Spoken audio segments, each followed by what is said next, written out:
Hi everybody, hope you can see this okay. Um, because we lost last week's lecture, I wanted to have the opportunity to talk to you about a couple things that are going to be on the exam um, that were also in the handouts, just so you have an idea of what I want you to be looking at. Um, if you have this handout, the on usage handout, just take a look at that, and I'm going to talk through a little bit first of the PowerPoint, just a couple terms there, and then I'm going to skim through this and tell you what you want to focus on and what is just kind of extra for you for your own knowledge. So from the PowerPoint, and this will be online as well. So the first term that I want to talk about is public domain. Public domain refers to material that can't be owned by any one person. It's too old, basically.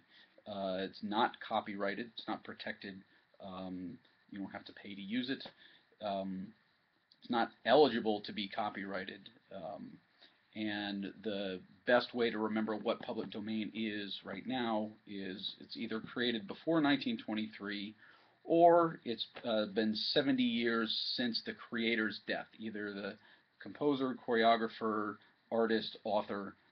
It's been 70 years since the composer or creator has passed away. Shakespeare, Mozart, Leonardo da Vinci, anybody who was their contemporary, that's all public domain. That's why you see the Mona Lisa on a container of pasta sauce, is because the ad company doesn't have to really pay for that. But obviously, remember, this is a music class, so if I'm asking you about public domain, also be able to go back through and say, okay, Tchaikovsky, for example, is that public domain? The answer is yes. Beethoven, yes. Leonard Bernstein, no, because he died in 1990. So West Side Story is not public domain yet. Next slide. The idea of intellectual property. This really comes into play when you're profiting, or at least trying to profit, from the use of someone else's work.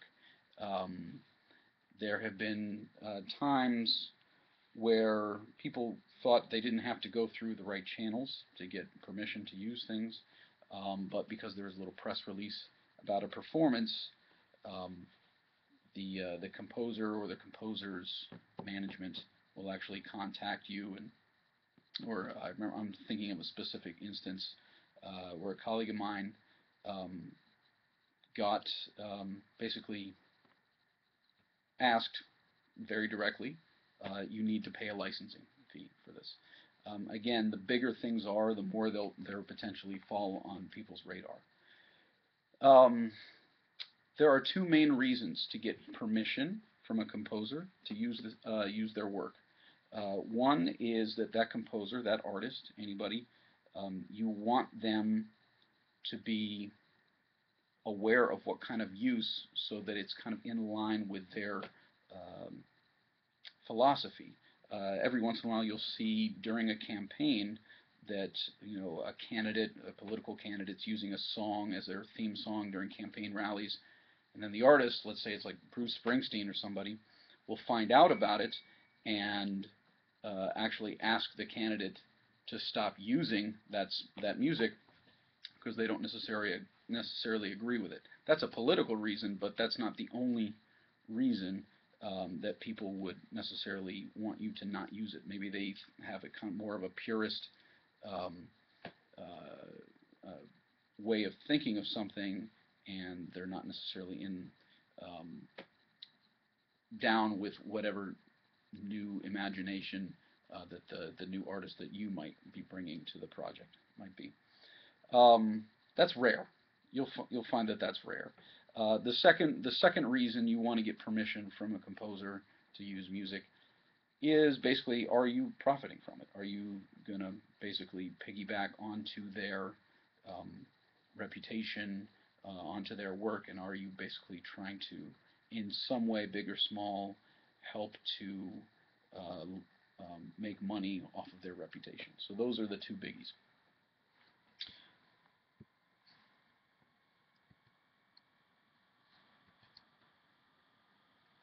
So I want to go over just a couple more things on this handout.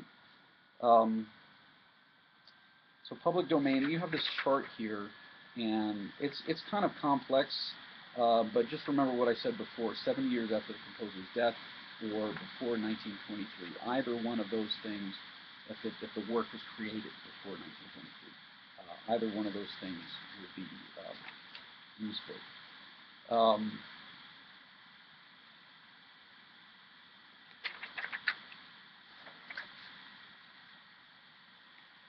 The idea of, if we go to this page, about halfway down, it says, what is the difference between ASCAP, BMI, CSAC, music reports? That just brings up the idea of what are called performing rights organizations. You see it here, it says PROs. And those are the organizations that basically make sure that people who are using music for some kind of profit base or any kind of business venture, those are the kind of middlemen. A composer will affiliate themselves with one of those groups. Like, for example, I'm in BMI, and then BMI will work with the venues and work with presenters, maybe an organization or a dance company, to make sure that all the proper permission and the proper fees have been paid. Basically, if you want to do things the right way, they do end up costing money if you're using pre-existing music. That's one reason, we talked about this a couple weeks ago, but that's one reason where you actually want to consider creating your own music, to have something composed specifically for you, because then that's that way you don't have to worry about any of this stuff, any of the business that goes on behind the scenes. The best person, if you are trying to get permission, is the composer. If you want to figure out if you owe some sort of royalty or for it, best thing to do is to contact the Performing Rights Organization, which is ASCAP, which stands for American Society of Composers, Authors, and Publishers, or BMI, Broadcast Music Incorporated. The headquarters is down right by the World Trade Center. And one of those organizations will tell you how to do it. Again, this is how you do it legitimately. There are plenty of people who don't quite do it legitimately. I want to give you the information so that you can then choose what you're going to do with it. And also so that you're aware of it, because sometimes people get in trouble and they say, well, I didn't know about it. Well, unfortunately, that's not a good enough excuse. Oh, I didn't know it. Well, you know, I think my mom used to say, ignorance of the law is no excuse, or something like that. I remember hearing her say that sort of thing. So some basic conclusions. This is at the bottom of the page here. Charging, if you're going to charge for a performance, that will likely translate into some sort of payment out to whoever's music you're using. One thing, if you're considering changing the music in some way, for example, the audio project that we did, where if you're doing that, we did that in the fall as a creative venture, and now the other side of it is that's one of those things where you, depending on how much you're leaning on the name of the music, which sometimes people say, oh, featuring music by such and such, you also might want to make the composer aware that you're doing that. And if you end up changing the program, but you don't tell anybody, you know, something ends up having to be canceled, or you change the music, but the music is still on the printed program, that is officially still considered being used. So in other words, whatever's in print matters as well.